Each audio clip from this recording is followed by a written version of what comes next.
तो हेलो दोस्तों, दुख सुख हमारे जीवन की पहिया और दुख सुख हमारे जीवन में दोनों ही आते हैं। हमारे ऊपर जब सुख आता है तो हम खुश रहते हैं और दुख जब आता है तो हम लोग दुखी हो जाते हैं। लेकिन दुनिया में कौन ऐसा इंसान है जिसके ऊपर दुख नहीं आता है। देखिए आप, अच्छे अच्छे डॉक्टर हो, इंजीनियर हो, ऑफिसर हो, चाहे साधु हो, महात्मा हो, सभी के ऊपर दुख आते हैं। किसके घर में दुख नहीं आता है? सभी के घर में दुख आता है और दुख सुख दोनों को देखना पड़ता है।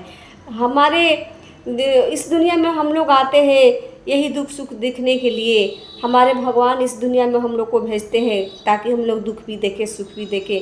हमारे भगवान के ऊपर दुख जब आ गया तो हम लोग तो एक छोटा सा इंसान है, तो क्या हम लोग के ऊपर दुख नहीं आएगा? हम लोगों के ऊपर दुख जरूर आएगा। और इसी दुख और सुख दोनों को देखने के लिए भगवान हम लोगों को इस दुनिया में भेजते हैं और इस दुनिया में हम लोग आते हैं और इस सुख और दुख को देखते हैं और देखने के बाद फिर हम लोग अपने भगवान के पास रिटर्न चले जाते हैं। तो यही हमारा जीवन है। हमारे जीवन में दुख सुख दोनों ही लगा रहता है, दोनों को झेलना पड़ता है, दोनों को लेके चलना पड़ता है। तो हमारा जीवन यही है, इसी तरह हम लोगों का जीवन चलता है।